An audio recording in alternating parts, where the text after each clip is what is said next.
Miami Condo Mondays is a live podcast on the first workday of the week at 4 p.m. South Florida time.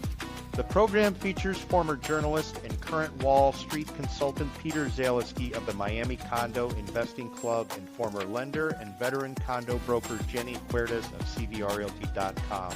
Recorded weekly in greater downtown Miami, this 1-hour discussion will provide a refreshing and sometimes controversial perspective on the state of the South Florida condo market from a pair of seasoned real estate professionals who do not always agree. The program won't tell you what to think about the South Florida condo market, but will give you something to think about before buying, selling, taking listings, or financing units. This podcast is not authorized by the Miami real estate industry and will quite possibly annoy many of its figureheads. Welcome to this week's episode of Miami Condo Mondays, broadcast live on the social media accounts of Peter Zaleski and Jenny Huertas. Happy Monday, Miami. This is Miami Condo Mondays, a conversation about what's going on in the condo market in Miami-Dade, Broward, Palm Beach County. This week, we're talking about Fort Lauderdale. In fact, this is Fort Lauderdale week. Every single day, we're going to be coming out with Fort Lauderdale topics. Why? Saturday, we're doing a bus tour. We're going to do a bus tour. It's going to leave out of Miami. We're going to make a pickup of anybody who wants to jump on the bus at the Tri-Rail station in Dania Beach right off Griffin Road. Then we will go ahead and we will tour the Fort Lauderdale, both downtown and beach marketplace. And as a result of that, all week long, we're talking about Fort Lauderdale statistics, condos, rentals, luxury, ultra luxury, super luxury, all of that. But before all that happens, let me go ahead and introduce my co-host, Jenny Huertas. She's a broker owner of CVR Realty. Check out our website, CVRRealty.com. And I'm Peter Zaleski. I'm a condo consultant, expert witness, founder of the Miami Condo Investing Club. I'm also a tour guide. So anybody who wants to go out and you want to figure out what's going on in the Fort Lauderdale condo market, and let me tell you, it's not a good market, especially if you're over $1 million. So if you want to figure out what's going on this Saturday, go to miamicondo.club. Up at the top, you see tours, or go directly to the ticketing broker, which is the website is miamicondoClub.eventbrite.com. Jenny, happy Fort Lauderdale week. Happy Fort Lauderdale week, Pete. I was very busy in Miami this weekend with Ultra or Miami Open. We had the Derby in South Broward. It was a pretty busy weekend, but here we go. Let's talk about Fort Lauderdale. Well, you forgot we also did a walking tour. Yes. We did a walking tour of Sunny Isles Beach. We wandered around. Jenny, that was amazing. You got to see the famous camels. The project built in the late 40s. Norman Giller design, famous architect. Anybody doesn't know, Sunny Isles Beach used to be known as Motel Row. It was for the working class stiffs. They couldn't afford Miami Beach, so they all went up to Sunny Isles in these schlocky little 2-story hotels. Many of them have been replaced. There's a few still standing, including the famous camels, which we saw, Jenny. All that's been replaced by billionaires. They call it Billionaires Row right now in Sunny Isles Beach. Yeah, it was very, very interesting because I sailed, Sunny Isles and Sunday for many years. But, when you go in the car and you go stop and show property and then you get in your car and leave, the west side of it, for us to walk it and to see how close it is really from the beach and how quiet it was. It was almost like it's over by the sea. And it was super interesting to me, just the feel of it. It's so different when you walk it. It just, everybody was impressed by the difference between A1A and, just 2 or 3 blocks in, because they had a bay on the other side. So you have water on both sides. So that was super interesting. I actually streamed live from the camels in my Substack account and just let them, just to give them a feel for what it was in 1953 and what it became in 2026, and how the other side or the west side is still waiting for gentrification as far as having high-end anything. So that was wonderful. Really, we really enjoyed. Everybody loved the tour. Everybody loved your insight. I mean, it's not, obviously you're going to think I'm biased, but Peter, you're really, really good at this. You really... we've been doing it. At the tours for so many years. We've been doing the tours since 2013. We were doing them right when we came out of the Great Recession. By the way, it was your idea. The first tour we did, we rented a Colombian party bus. It was all painted and designed, and the seating wasn't really the great. greatest. We drove around in and around Greater Downtown Miami. I think it was our Basel weekend or something. It was. Way back when the traffic was insane. It was crazy. But fast forward, here we are now. We're doing another bus tour, Jenny. We're going to be doing a bus tour. Anybody wants to jump on the bus, they're going to meet us over outside our office at 888 Biscayne Boulevard. That's where the Marina Blue is. Bus will leave from there. We'll head up, and then anybody jumping on the bus in Broward County, it'll be at the Tri-Rail station up off of Griffin Road. We should get there depending, maybe 10:35, 10:40. Pick everybody up there, have them get on the bus, go on up to Oakland Park Boulevard, head east, and we're going to get into everything going on with the different condos. We will meander around. We'll figure out stuff. We'll tell you stories. We'll give you a list of all the condo projects, teach you how to analyze buildings. It'll be a fun time. And the advantage for everybody on a bus, you just get to sit there. You're not going out and doing 8,000 steps like we did on Saturday, Jen. 10,000. Yeah, we walk a lot.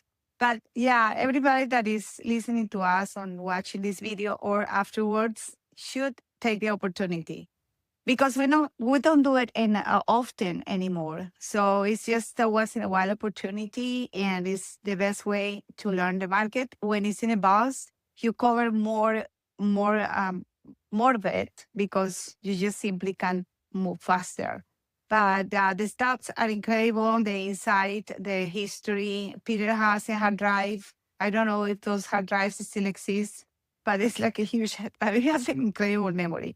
And it is always fun. And I'm sure because we live from Miami, the people that live from Miami get the right to go to Fort Lauderdale and back to Miami. Yep. And I'm sure Peter will give you a bonus during that trip. So, I mean, you just really can take advantage of it. So come on in the bus with us. Yeah, it's always fun. It's definitely always fun. So Jen, what I want, oh, by the way, if you guys want information, again, go to miamicondo.club. At the top, it says tour. It'll take you through, or go directly to the ticketing agency, which is miamicondoclub.eventbrite.com. You get all the information there.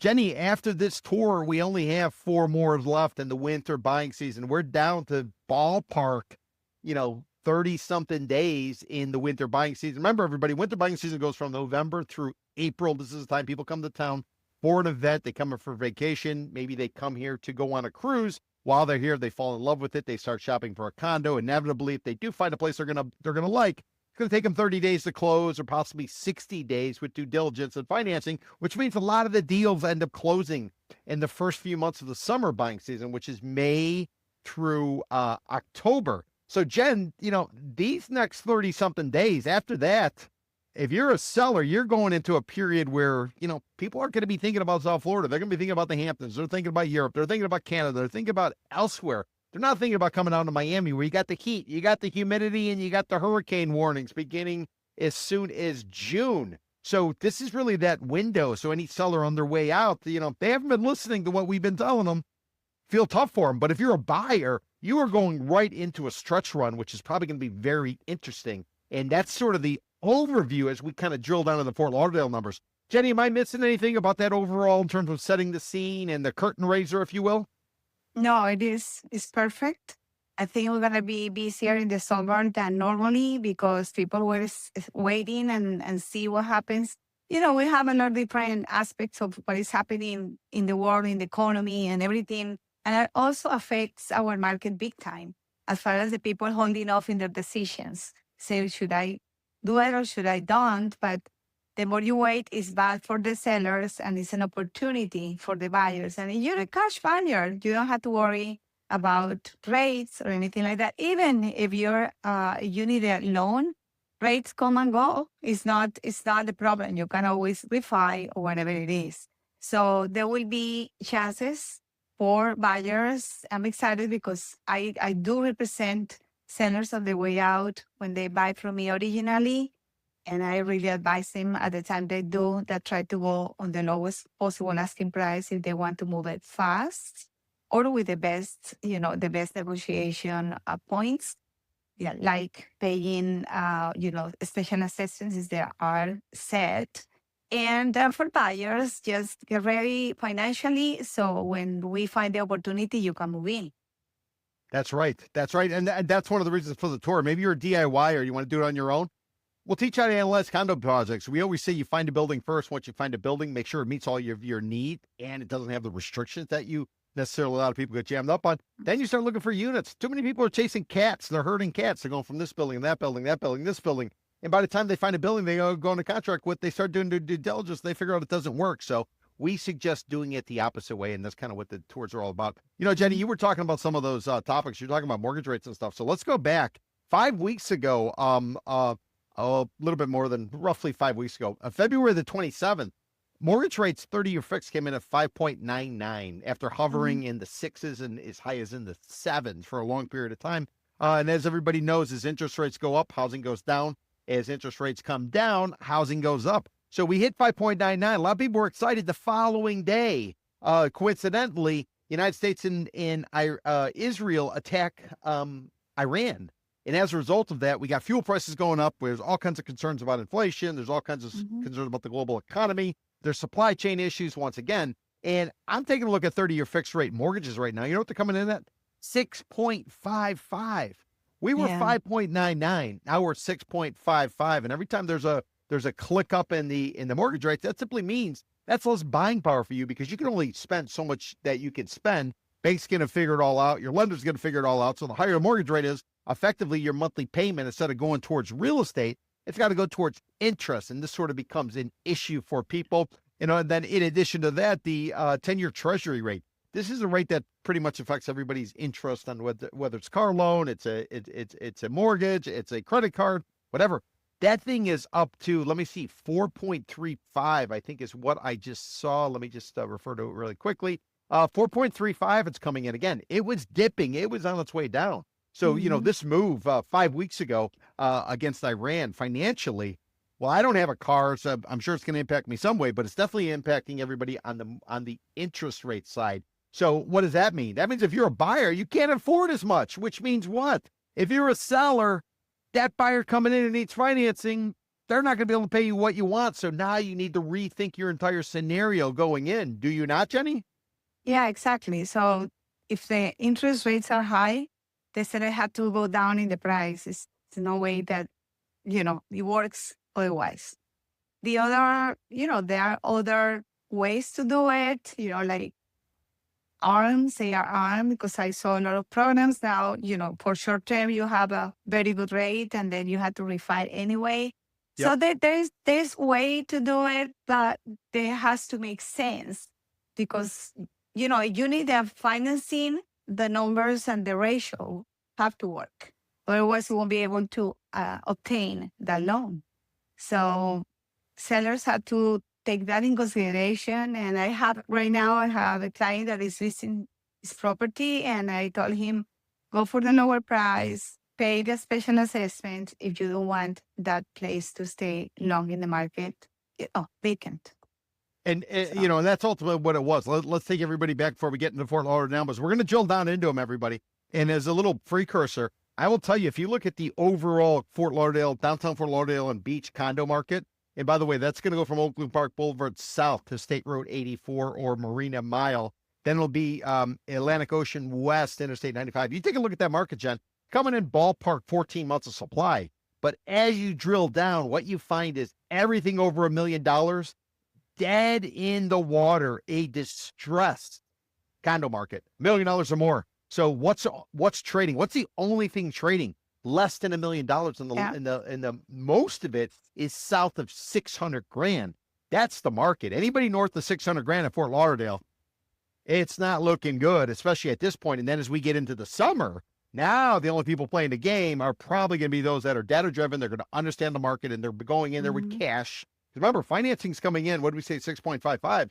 So we're starting to talk about haircuts, Jenny. We're starting to talk about haircuts there. But you know, well, you know, sometimes people say, well, yeah, but my client's got more money than God. They don't need to sell. Okay, fair enough. But riddle me this, Mr. Listing Agent. If your client's got more money than God and your product is a little bit older, now you're facing a special assessment every 10 years as a result of the Surfside condo collapse back in June of 2021. After that, the insurance industry passed legislation. Whoops, I meant the legislature passed legislation that now requires inspections. They require transparency as well as inspections. These inspections are done by licensed architects, licensed engineers every 10 years. And when these inspections are done, guess what?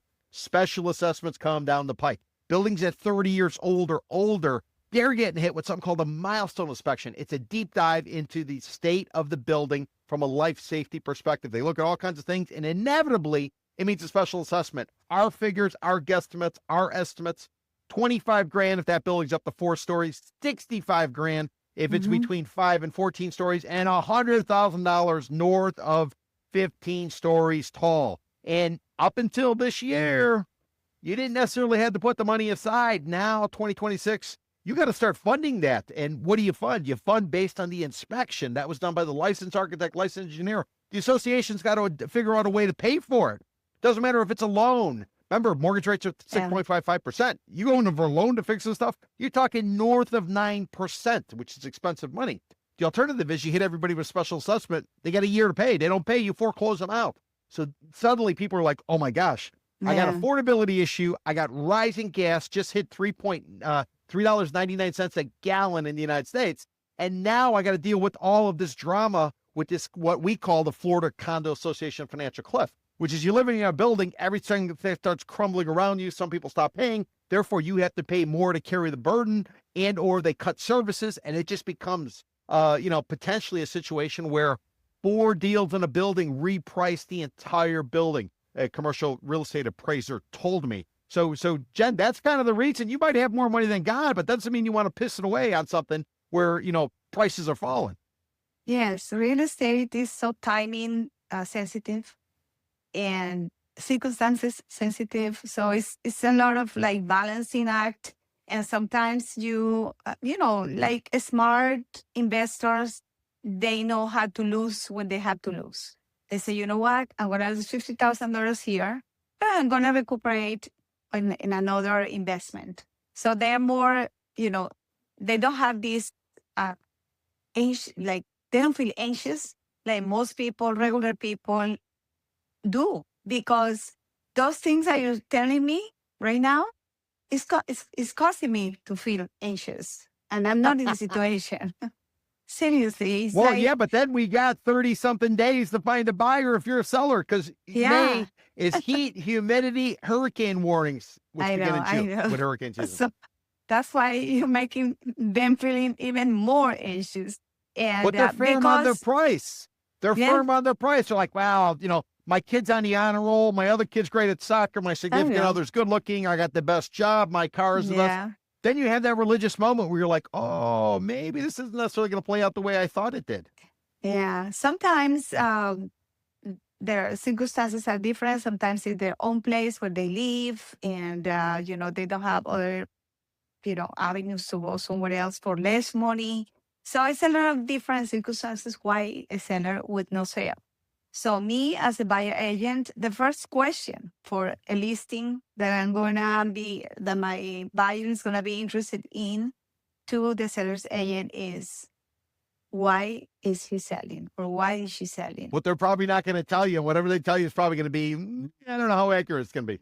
No, but you know what? I think brokers are becoming more in, like, they want to work the deal because they're not interested in having a listing for 2 years. So seriously, they are more like willing to talk to you than they were before. They will tell you, you know what, this guy is not gonna move in the price, so you don't waste your time. Yes. And the reason why I asked that is because I say I don't want to waste your time either.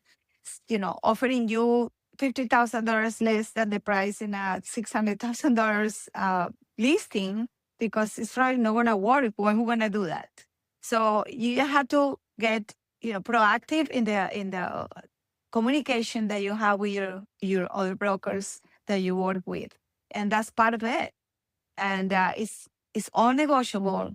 Everything is negotiable now. Your work, because you can pay for consulting.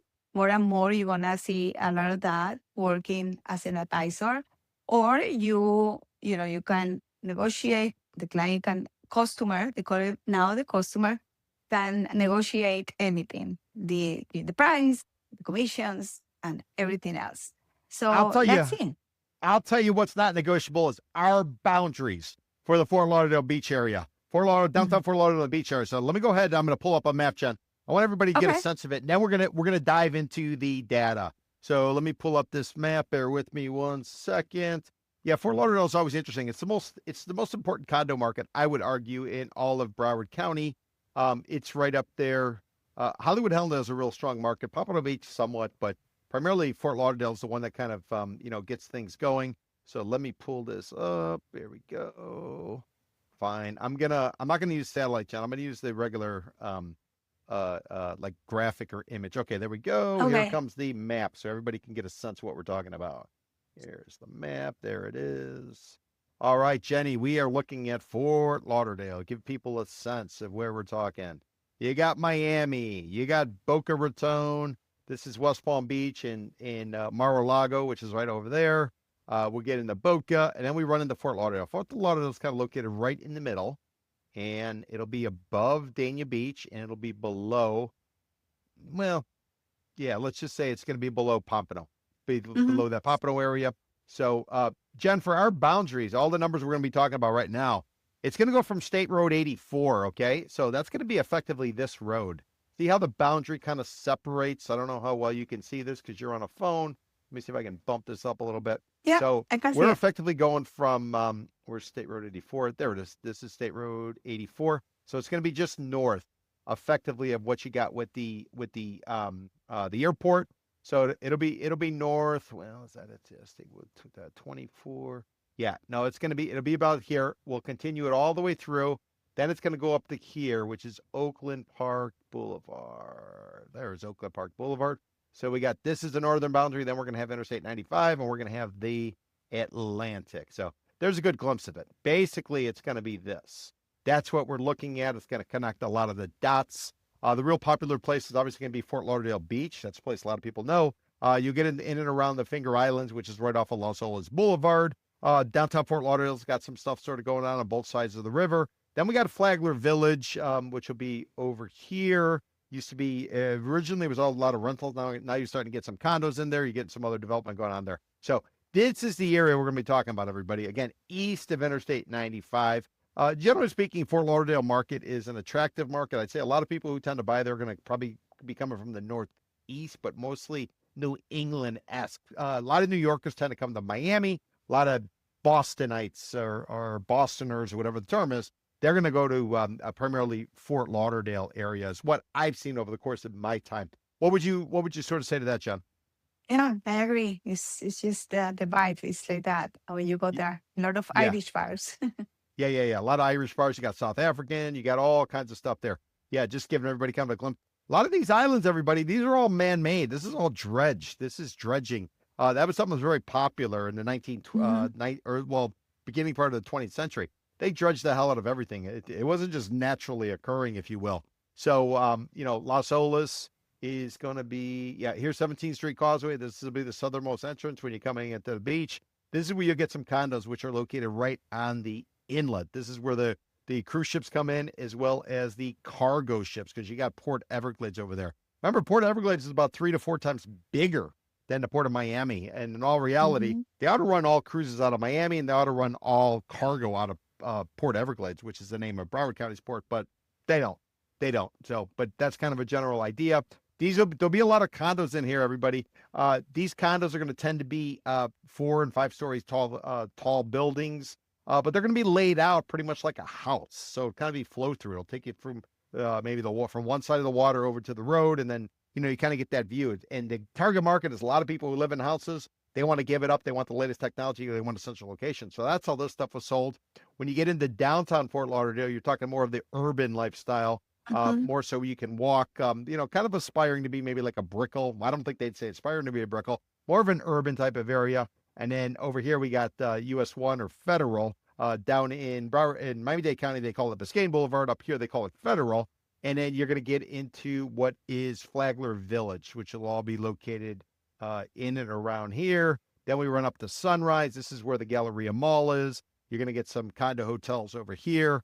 And then if we were to go all the way up to Oakland Park Boulevard, now you start to get into Galt Ocean Mile. A lot of older product up here in Galt Ocean Mile. We're not going to be including that pretty much in our study right now in our analysis, but that's to kind of give you guys a sense. And then the beach areas you would see in Fort Lauderdale, the spring breakers and stuff, they're all coming in around here for the most part. You got elbow room right over here. You got some, you got retail, you got some hotels, you got condo hotels, you have regular condos. All of it's sort of tucked in here. Jenny, anything you want to add about the general vicinity of Fort Lauderdale and the market we're going to be talking about right now? Let me see if I can zoom that out just a little bit to give everybody. Yeah, there we go. So we'll have Oakland Park down to effectively State Road 84. So everything in here. So anything you want to add, John? Well, I believe Fort Lauderdale doesn't have such a high rise like we see in Dade, as Sunny Isles or downtown Miami. They don't tend to be so high. I think they are more in that sense. It will be like more like Miami Beach. They don't have a lot of the crowds or Yeah, it's not anything the like same that. density. It's not It's the not as same, dense. Exactly. 800 units in a building like you would find in Brickell. So that is the difference, that kind of like lifestyle is a slower pace than you will see here. No, don't get me wrong. Traffic can get really busy there because there is a lot of water views, so not enough roads, enough to accommodate everybody. So yeah, those are the main differences. It's a completely different vibe, Miami and Fort Yes. Lauderdale, and it's not for everybody, and like Miami is not for everybody either. So That's for sure. so that's like the general idea. That's the general idea. And Jen, just to remind everybody, we did a podcast a few weeks ago. We were talking about Fort Lauderdale. Let me just remind everybody on the population count and everything. And I got that right here at my fingertips. And in Fort Lauderdale, you got about 191,000 people, according to U.S. Census Bureau statistics, about 191,000. That was as of July of 2024.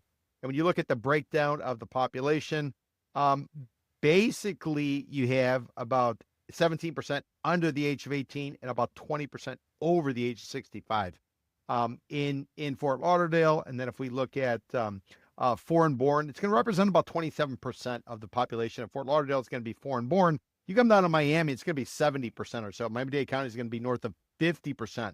So you definitely got more of it's a little bit more of a domestic audience in Fort Lauderdale.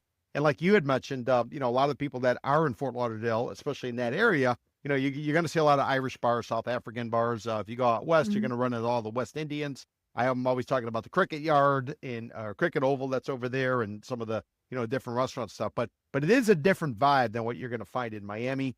Talking about housing, Jen, the median value of a house in Fort Lauderdale, about $487,000.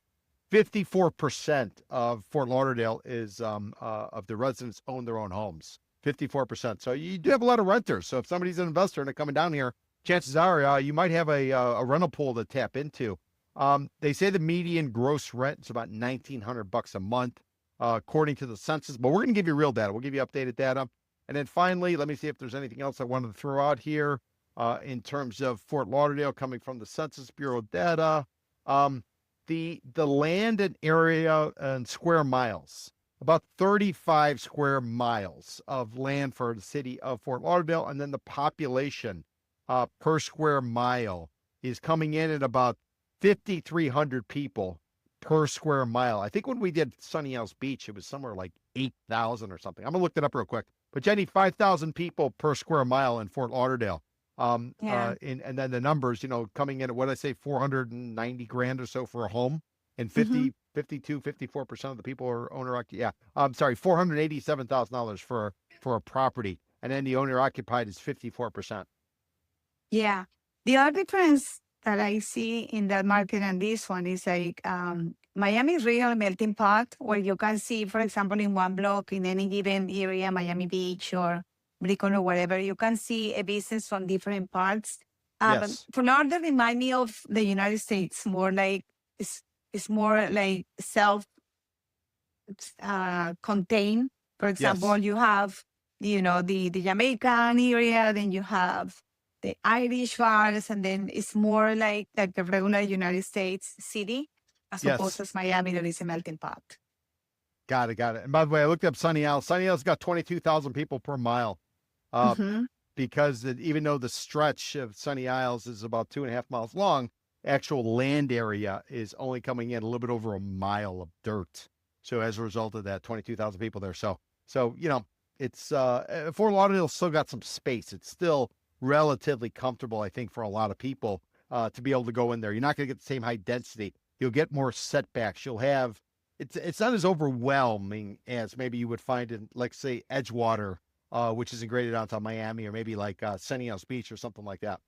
Yes, yes, you can really feel it when you walk around there, even when you drive around there. It's just a different, more quiet, calm, and less people around than you see in general in Miami.